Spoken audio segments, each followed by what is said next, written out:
Welcome back to the SinSters podcast. I, of course, am Betty Tucker, and with me, as always, is Noodles. Natalia is still not here today due to some problems, but we're trying to work on that. How you doing today, Noodles? I'm good. I got some coffee. I got some Milky Way chocolate bars. So yeah, that is I'm I'm good. that's your standard, ready to go Yeah, meal. It seems like. chocolate and coffee is how I podcast. Well, today we have actually got a viewer story that was brought to us by a lovely gentleman. We're going to get into that in a few minutes. We're going to give you a little bit of information on where this story is going to go. So just strap in because this is going to be a fun one. Loretta Lynn is country music royalty. She has performed all around the world. Most importantly, she has performed at the Grand Ole Opry. She's even recorded an album with Jack White of the White Stripes. There's been a movie based on the beginning of her life called Coal Miner's Daughter, which came out in the 1980s and starred Sissy Spacek. Now, a lot of you younger listeners are going to have no idea who or what we are talking about, but that movie in particular, I have probably seen about 200 times and could recite frontwards and backwards. Loretta Lynn owns a plantation-style home located in Hurricane Mills, Tennessee, which is about an hour outside of Nashville. Apparently, when she spotted the house for sale years ago, she was unaware that if you purchased the house, you purchased the entire town. When she found that out, she told her husband, go ahead and do it. The town is small and has a touristy feel, with stores to shop in, a museum, an old church building, which actually used to be a hospital during the Civil War. There are places to hook up your RV and to camp. It's basically a visitor destination for any fans of Loretta Lynn. The town of Hurricane Mills dates back to 1814, when Royal Ferguson began farming the land. The plantation house was built by the Hillman family. Over time, a series of owners have owned it. It's rumored that Loretta Lynn's mother, Clara, was a clairvoyant, and on one faithful visit to Loretta Lynn's home, she became uneasy and wanted to leave. On her way home, she confessed that she had had a vision that one of Loretta Lynn's children were going to die on the creek in the property. The prophecy, unfortunately, came true when Loretta Lynn's son, Jack Benny Lynn, somehow drowned in the Duck River. The family believes that Clara passed along her psychic abilities to Loretta Lynn. There's been numerous accounts of ghostly encounters on the Lynn property and in the home. One particularly active room in the house is known as the Brown Room, which used to be Ernest Lynn's bedroom, Ernest Lynn being one of Loretta Lynn's sons. He has reported that the room is always cold, and oddly, there are dead flies that accumulate on the window ledges, even though the rest of the house has no issues with flies. One instance, in 1967, Ernest said he was asleep in the Brown Room, and at around 2 a.m., he awoke and saw two apparitions of men standing in his room. Both were dressed in Confederate soldier clothing. After that, he refused to sleep in the room ever again. Another instance in the Brown Room involved Jack Benny Lynn. One night, he was asleep in the room, fully clothed, lying on the bed. At one point, he said that he felt some tugging on his foot. He awoke to find a Confederate soldier trying to tug his boots off of his feet. A woman in white has been repeatedly sighted on the property. She is actually who our guest today, I think, had an encounter with. If it's the same woman, she is a descendant of a previous owner, James Anderson. She was pregnant, and unfortunately, she lost the baby. Soon thereafter, she too died. The infant and mother are buried side by side in a family cemetery located on the Hurricane Mills property. Loretta Lynn believes that the woman walks the property grieving her loss. Now, I'm not going to tell you the woman's name yet. However, I think it may be the same person. So with that, I would like to welcome Wayne to the SinSters podcast and have him tell us his story. How are you doing today, sir? Pretty good. Thank you. Well, thank you for joining us. Just start from the beginning. Tell us your story. Around 2005, I was working evenings for a sheriff's department that covers that area. And I would come in at 2 p.m. and work till about 10 p.m. And I would typically head south and work the interstate area, Cuba Landing in the Buffalo area, out near Interstate 40, which goes right by Hurricane Mills. It was one night in the fall. I was headed back toward Waverly on Highway 13. out of Buffalo, Tennessee, when the alarm in Western Town at Loretta Lynn's ranch had went off. I was running a few minutes late in getting back into Waverly to get off of work. So it was around 10 o'clock, 10:05. The alarm had been going off randomly the last several nights that week. So I had asked the dispatcher to contact a key holder to reset the alarm, and that I would check it out because I was close by, and I would take the call on the way back into town. I had pulled into Western Town and checked out on the radio. I checked all the doors around the building and found them all to be secure. I made my way back to my car just as the officer who was to relieve me pulled in. I told him that everything was secure, and we leaned up against our patrol cars respectively to wait for the key holder to come and reset the alarm. It wasn't long after that, the key holder showed up, and she had told us that she had to go and get a different set of keys. I told her that everything was secure, but we would wait for her to get back and reset the alarm and get the doors locked, and then we would, make sure everything was okay, and then we would just all leave at the same time. James, who was the guy that was to relieve me, was leaning up against the front of his car, and I was leaning up against the front of mine, and the lights on the mansion house were on, so you could see the front of it very well. And James was talking about something. He had a flashlight in his right hand, and as he's talking, and the lady that had the keys, or went to get the keys, had left, went across the concrete bridge and went left back toward Highway 13, and was gone. So James and I was just talking, and I was looking over at him, and I thought I saw movement in front of the porch and to the left of the mansion house as you look at it. And I leaned forward around James to get a better look at whatever was moving over there. And he saw me looking, and he wheeled around and he looked in the direction that I was looking, and neither one of us said anything. But in front of the porch of that mansion house and to the left of the house, as you look at it, there was a woman there in a big, I don't know how else to describe it, but a big old time looking dress with some kind of a hat or a bonnet on. And she was walking from left to right. She made no sound. I couldn't see her face, but she was solid, and she was walking slowly.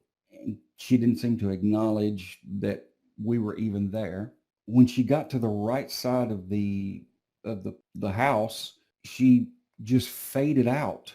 She just disappeared, just faded out. Just, I don't know how else to describe that. James wheeled back around to me, and he said, what the blank was that? And I said, it looked like because you couldn't miss the dress. I said, it looked like a dress. And he said, a woman at the same time. Now, a little side note to this is this, that James, who was the other officer there, was married to someone in the Lynn family at the time. And he said, he said that there's nobody on the property right now because, they're off somewhere else, and there's no one there. So there's no one even on the property. So, we checked, and there was no one even over there. The lady with the keys had come back to reset the alarm, and I said, "Hey, listen, there was a lady over there in the yard walking around, and she disappeared." And she just basically said, "We see stuff all the time out here, like it was no big deal." Well, okay. And so for weeks after that, as I would head south, head toward the interstate in that area down there to work, I would make extra trips through Hurricane Mills, trying to see something, and I never saw anything else while I was out there. So fast forward several months later, I was at a friend of mine, Ernest Ray's house, Loretta's son's house, and I was talking with him, and he needed to go over and talk to his mother, Loretta, who lives close by. He used to live close by to her. And we got on the four-wheelers and went over, and Miss Loretta was in the music room, and she had a guitar on her lap. And I'm just sitting there while he's talking to his mother, and I'm wondering, should I say something? Should I not? And I finally said, I said, Miss Loretta, can I tell you something? And she said, sure, honey, what is it? And I told her the story that I just told you. And she looked up at me and she said, honey, that's Beulah Anderson, and I see her all the time. And then she went down and started playing with the guitar again, like it was just no big deal to her. I thought, okay. So I thought, I cannot believe this is just. I guess this thing goes on all the time out there. And a few years later, I was out there working motocross security out there, and I ran into Crystal. That would have been that's Ernest Ray's wife, and I told her the story, and she told me some things that she has seen out there and experienced. And again, it was no big deal. Uh, I it's just crazy the things that go out there, and it's just become normal to them. And one of my dear friends is his name is Tim, and he happens to be a dressmaker for Miss Loretta. One of the nicest guys you could ever be blessed to meet. And I've talked to him about this on several occasions, and he says that he has seen her many times, as well as other things out there. And it's not uncommon. I guess they're used to it, and I don't want to say that they live like they're just part of the family, but it is almost just like that. But that's my story. I personally never saw anything else out there. But on that night, at that time, and on that day, there was a woman in that yard, and you couldn't miss her. The lights were shining on the house, and she walked from the left to the right as you look at the mansion house, solid, and then just dimmed away, just faded away, and was gone. That is some craziness. Oh, and if anyone hasn't guessed it yet, the woman in white that I was referring to, her name is reported to be Beulah Anderson. So, from all accounts, from what I read, like Loretta Lynn is just like cool with this. She just like, well, they live here and this is their house, so I'm just, occupying their space. Well, she's been quite open as well, from everything I could find. Like, she's been very open about the fact that she's quite clairvoyant and she picks these things up generally a lot anyway. There was also mention of a mother, I believe, which you touched on, Betty. Yeah, her mom was apparently clairvoyant and just would kind of throw predictions out there.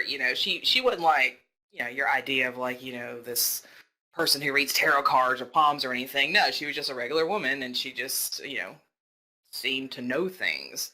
But that's really interesting, though. I mean, it seems like from all the reports are kind of interesting because like the family and, employees, they all just kind of seem really cool and laid back about it. There was one report of a tour guide herself that was standing on the stairs in the front entryway, and apparently there's album covers like lining the wall, and they were kind of crooked, so she was adjusting them as she's talking. And someone in the tour group on the bottom was like, who's that man behind you? And she turned around and something like physically pushed her like down the steps. I've heard that story actually from a family member. I've heard that story.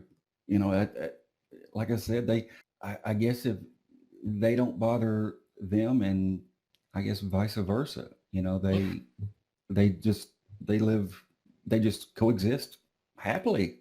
I mean, I is the best way I can describe it.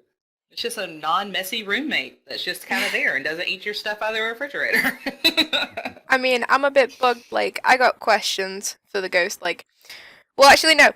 I'm more concerned about why did it was her eldest son, wasn't it, who had the encounter with the Confederate soldier on the bed? Well, both of the sons did, but Jack Benny was the one whose boots he was like touched by one because his boots were trying to be removed. Well, I got a question. Why is he wearing boots on his bed?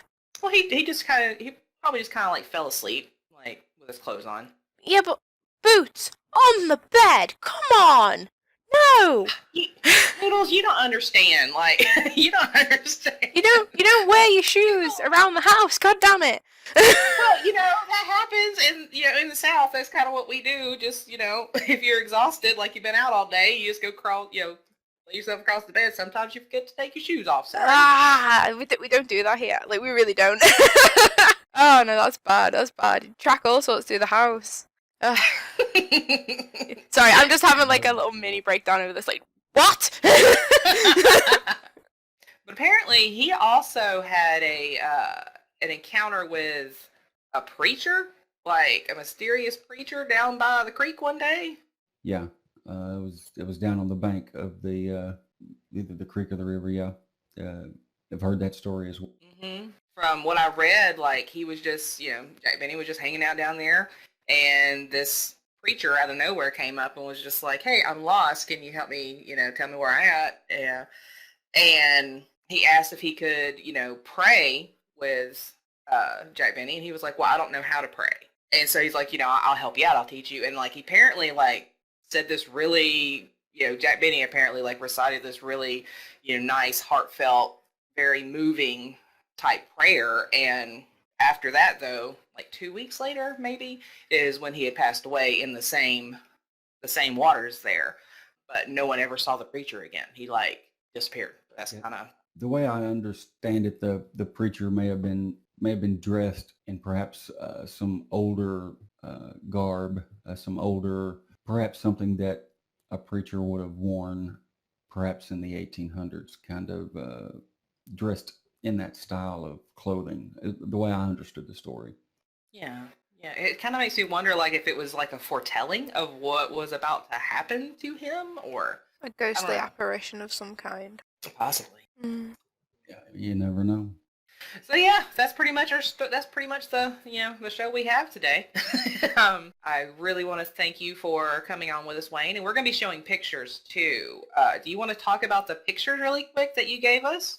Sure. The first picture is my partner James and I, which was on that night. We're actually at a different department, but I'm standing next to the sign, and James is standing next to me. Would be standing off of my left shoulder. And the other picture is James and I were selected to go on a U.S. Marshal task force, and we're in the front row being sworn into the U.S. Marshals. I'm standing on the aisle, and he is standing off of my right shoulder there with his arms up, his right arm up as we're being sworn in. And I think the important thing about these pictures is to let our listeners know that, I mean, you're chosen to be, a U.S. Marshal Task Force person.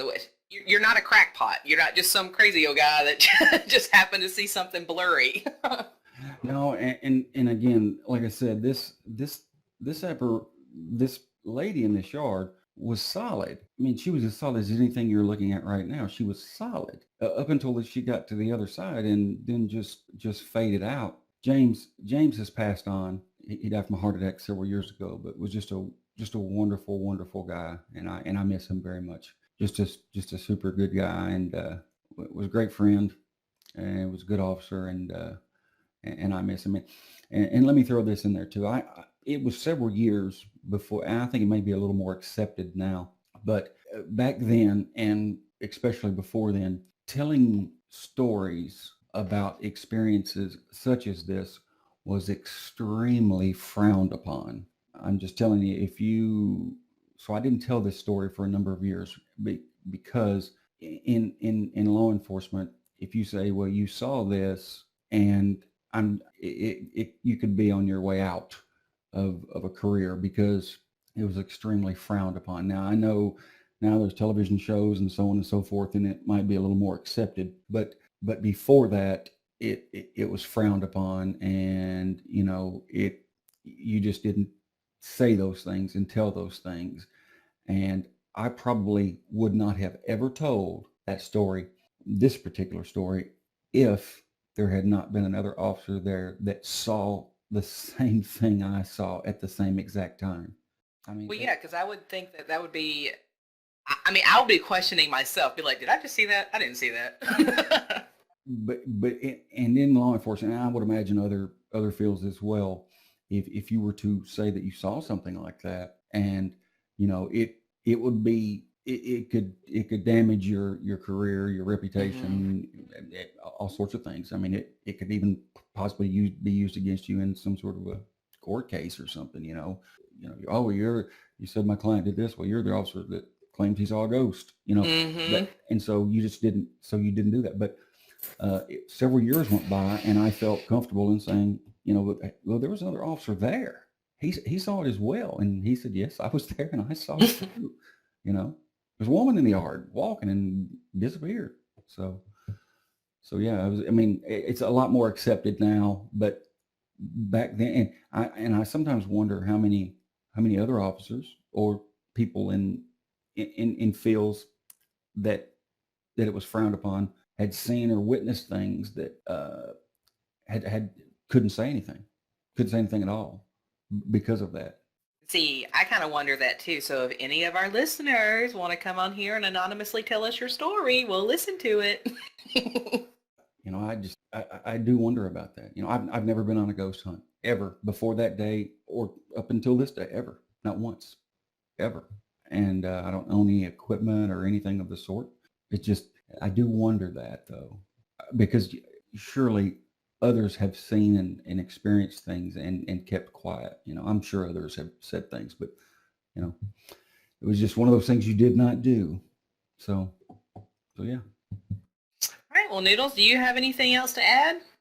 Not really that I can think of. Like, I'm really glad that you reached out to us, Wayne, and you can tell your story. Do you know what I mean? Because it's an interesting thing. Like this creepy old mansion, like comes with some land and stuff, and like some spooky ghosts. Didn't one of you mention earlier that there's like a haunted like attraction thing you can go to there now?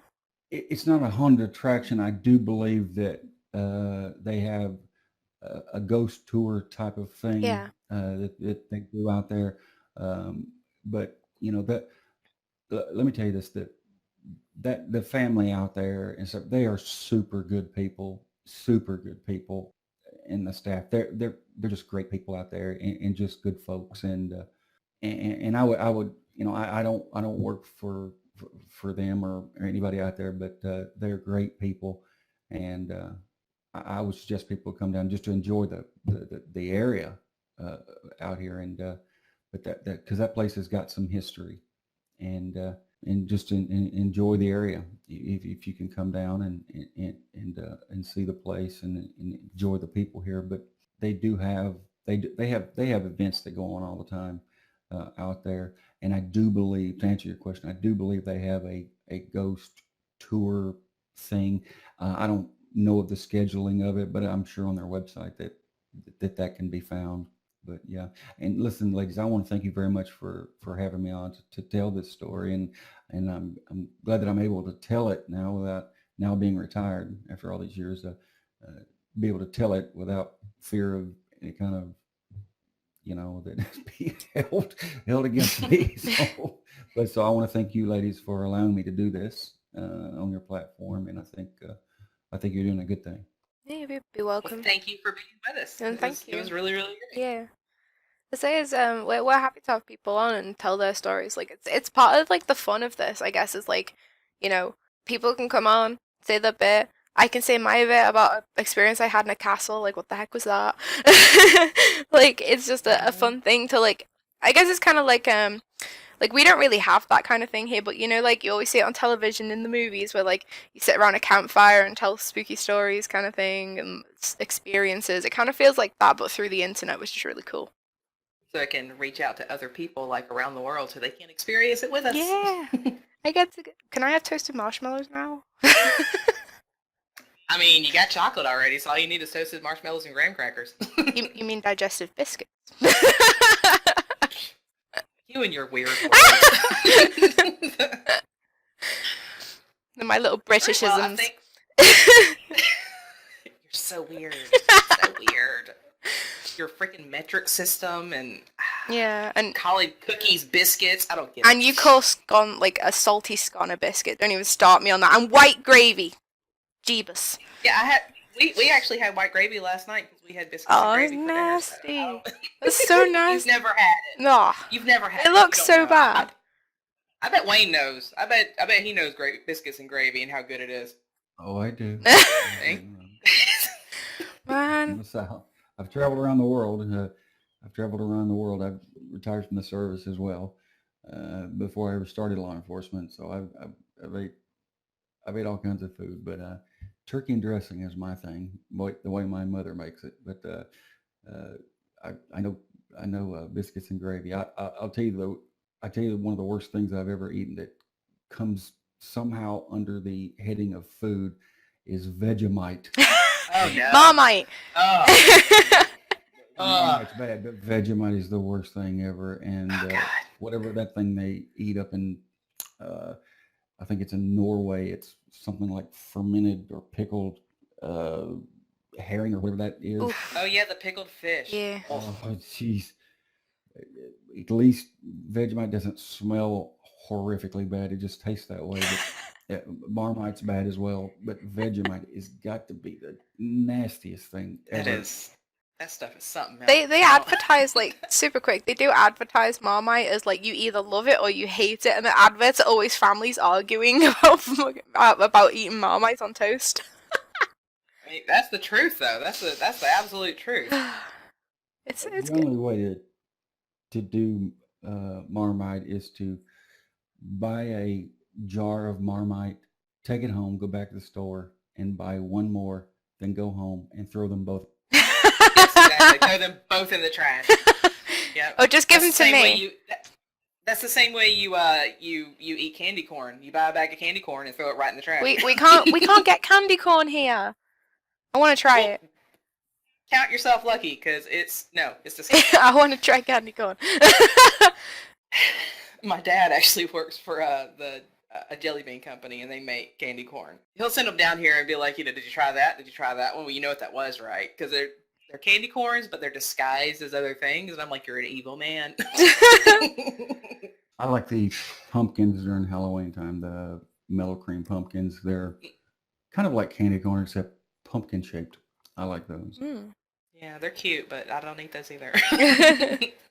I'm not a big candy guy, and honestly not a fan of chocolate as well.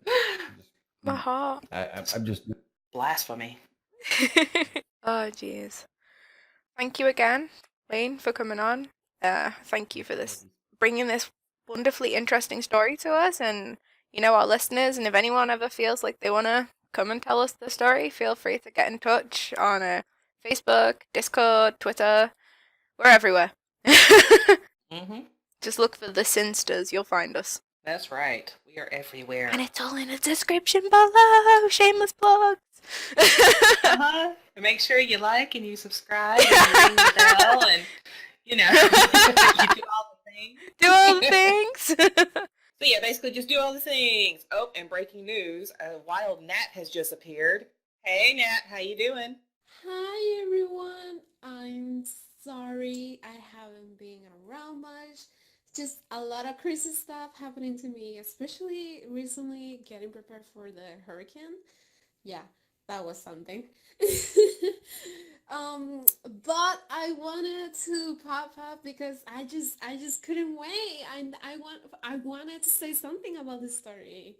I just wanted to say that, okay, first of all, thank you, Wayne, for coming by and tell us your story. That was really great. Nice of you. I'm sorry I couldn't meet you, we couldn't say hi to each other or anything. But thank you for stopping by. And I wanted to say that I really like your story a lot. I wanted to say that honestly, I wouldn't mind going over there to that place just to like see some ghosts over there. Cause I mean, they didn't, from what I heard and everything, like, they didn't see, evil, at all. Like the family is just like kind of like, they accepted it. They're like, oh yeah, they're just here, hanging out, and they seem like they respect them, and that's really like you don't see that much, like it's different.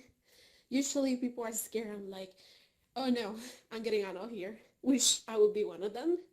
But I mean, since they seem so chill, I'm like, okay, I wouldn't mind like going there and see like, hey, what's up? What's up, ghost? Hi, nice to meet you. that'd be fine. Nat automatically starts flirting with the ghost. Yeah. Oh my god. No. That's too much. That's too scary. Just having a tea party, like got the teddy bears lined up and leaves a seat next, and the teddy bears start floating. Be honest, that'd be really cool. Mm-hmm. And I mean, the ghosts themselves, they seem, from the story, they seem, relatively friendly. I think there's a couple, like, mischievous things that happen, like, with the Civil War ghost tugging on the boots of somebody. And other than that, though, they don't really seem to be causing any harm or... If anything, they're trying to help by taking his boots off. Yeah. Oh yes, and like I heard Noodle says, really boots on the bed, like really. See? Why? I'm not alone in this. Why? Sometimes you're just tired and you fall asleep and your shoes are still on your feet. I can't explain it, but I'm just saying that was probably what it was. Ah, man, you Americans, you're weird. I never said we weren't. I also had to say, like, I like that Loretta is like, she's really open-minded about like everything that's been going on and how she is and all that. So that was really cool too. I really like that too. It's nice that like her and her family are quite like, Wayne said, he's met them and they're really decent people, and like you can tell from things you find about them on the internet that they are just decent people. It's nice to hear. Yeah, really nice to hear. And I would almost think that if she is clairvoyant like her mother was, she's probably used to experiencing things like that. So she's probably not freaked out about it, and she's probably, her response to things has probably gauged her kids and other family members' responses to things. They're like, well, she's not freaked out, so why should we be freaked out? She's probably got a fair amount of respect for the dead because of that stuff, though. Do you know what I mean? Probably so, yeah. So yeah, I guess that brings us to our end point again. We're so glad that Nat got to jump on here and actually talk to us a little bit. And again, yeah, Wayne, thank you so much for bringing us your story. It was fantastic. I really, really enjoyed it. And I think all of our listeners are going to enjoy it also. Mm-hmm. And again, like and subscribe and ring the bell and share and comment and, the stuff. Not overkill at all. Not at all. No. Wait. We're not completely done. Where's your boy? Oh, Kevin. He's on your side somewhere. There he is. Kevin, I probably don't even want to ask, but I guess we have to. Do you have anything you need to add? I'm disappointed. I'm going to throw you in a fire. I'm not even surprised at this point. I'm not either. All right, bye guys. Bye. Bye.